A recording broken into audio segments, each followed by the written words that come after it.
The Correspondent by Virginia Evans is told in true epistolary format, containing only letters and emails back and forth with the main character. So should you write this one off?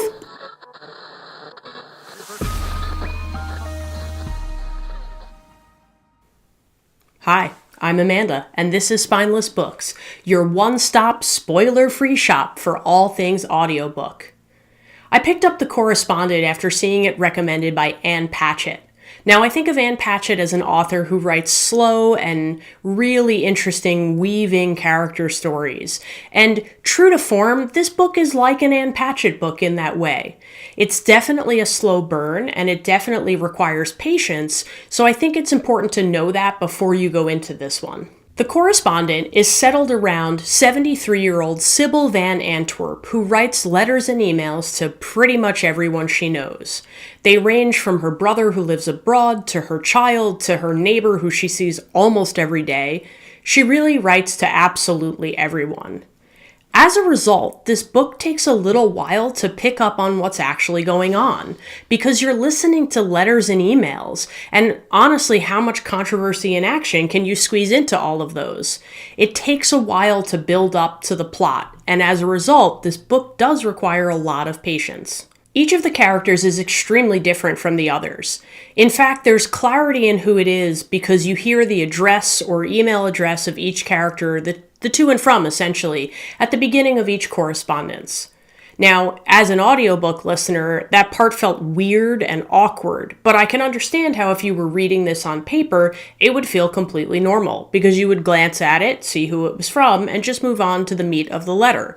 In the audiobook, however, you don't have that luxury, so it does feel a little bit weird to hear someone's email address read to you and then hear the email. Regardless, Sybil is writing to a variety of people. For example, one of the people she writes to is the chair of an English department at a local college. Previously, Sybil has been allowed to audit any courses that she wants in the English department, but this new chair is not so keen on that idea. Sybil persists and writes to her over and over and over again. Honestly, her determination becomes almost annoying at some point, but it's also kind of the comic relief in the story, so it's okay. Through each of the correspondences, we learn just a little bit more about Sybil. We learn about her relationships, their strengths, their flaws, and all of the things that make Sybil tick. She really does put her heart on her sleeve, and she puts her heart into her letters. So you do get a sense of Sybil's inner workings, even though she's writing to people.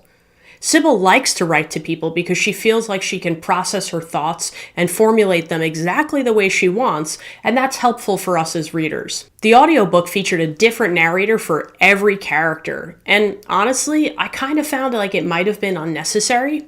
I mean, I didn't mind it. It was okay to hear from the different voices. But the most important trait became whether or not it was Sybil that was speaking or writing in this case. And I found that once I knew that, I didn't really worry so much about who the other person was because I was listening really for what it told me about Sybil, not so much what it told me about the other character. Some of the relationships are a bit unconventional. For example, she writes to the special needs son of one of her former co-workers, and they have really a rather intimate, though appropriate, relationship for, an older woman and a younger man who are writing to each other.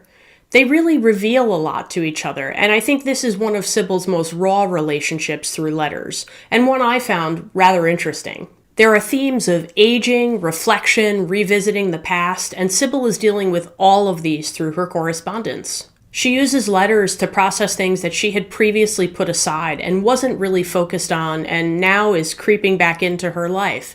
And of course we're hearing things through a bias as we're hearing her own words about herself, but that's okay in a character study and makes a ton of sense. The courage that it takes for Sybil to re-examine some of the more challenging parts of her life really becomes the arc of the story here. This is not a novel with dramatic action. There is a sensitive and subtle character transformation that takes place, and you have to be willing to accept that as an arc or you're not going to enjoy this one. There was, in fact, a moment where I questioned putting this book down. I got to the point where I felt like the stakes were so low that I wasn't sure I wanted to continue. So I did something I don't usually do, and I went back and I read the book summary. Typically, I skip those altogether. I don't like those to bias my interest or lack thereof. But when I read the summary, it made me reconsider and I picked the book back up, and I'm glad that I did in the end. The slow pacing may be a challenge for some readers who seek a little bit more dynamic action, so be aware of that and know what you're getting into before you start. It doesn't spoil anything, but it's helpful to know the quality of this book and the way that it goes about telling a story so you know whether or not it's for you. This book is introspective and totally character-driven. If you're looking for a compelling narrative, I think you have to look elsewhere.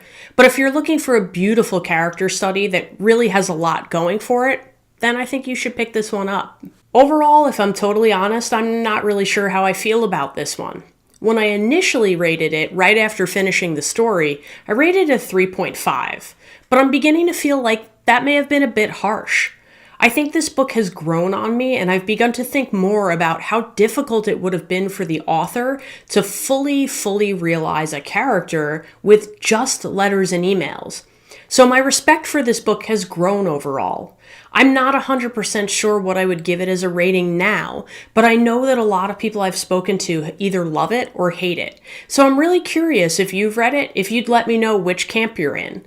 I think I'm somewhere in the middle, but I feel like I lean more towards love it than hate it for sure.